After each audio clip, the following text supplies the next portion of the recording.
Hello 10th class लोकतांत्रिक राजनीति का पहला अध्याय पढ़ा रही हूँ। सत्ता की साझेदारी। सत्ता की साझेदारी की आवश्यकता क्यों है, आज इसके बारे में पढ़ाऊंगी। बेल्जियम और श्रीलंका दोनों ही देश क्या हैं, लोकतांत्रिक व्यवस्था के हिमायती हैं। सत्ता में भागीदारी के प्रश्न पर उन्होंने पृथक पृथक ढंग से हल करने का प्रयास किया।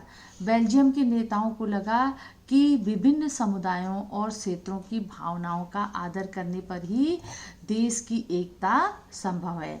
इस एहसास के चलते दोनों पक्षों में सत्ता की साझेदारी करने पर वो सहमत हुए।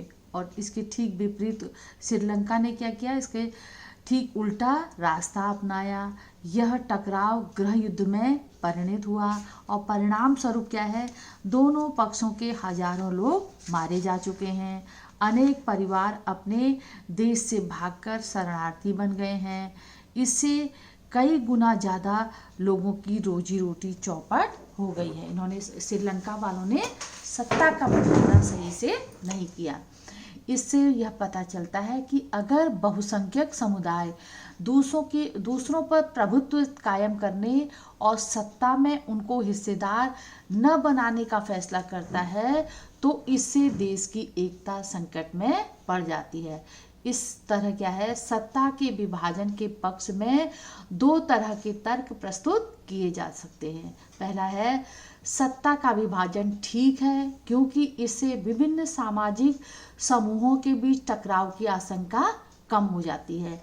बहुसंख्यक समुदाय की इच्छा को समुदाय के अन्य लोगों पर आरोपित करना तात्कालिक रूप से क्या है, लाभकारी हो सकता है, किंतु आगे चलकर यह देश की अखंडता के लिए बहुत ही हानिकारक सिद्ध हो सकता है।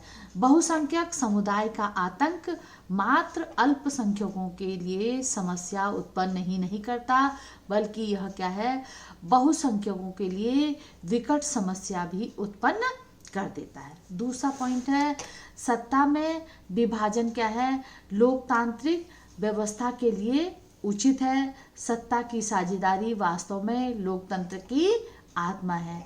लोकतंत्र क्या है, लोकतंत्र का मतलब ही होता है कि लोगों का शासन, इसके बीच के लोगों के बीच सत्ता का बंटवारा किया जाए।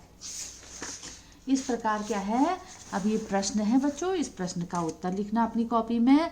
सत्ता की साझेदारी का महत्व स्पष्ट कीजिए। अभी जो पढ़ा है उसमें से महत्व क्या है सत्ता की साझेदारी का, इसका लिखिए। दूसरा है, सत्ता की साझेदारी की आवश्यकता के पक्ष में तर्क दीजिए। इसको प्रश्न लिखिए, इसकी कॉपी में इसका उत्तर लिखिए और इसको वो करिए। आप बाकी आगे कल पढ़ाऊंगी अब।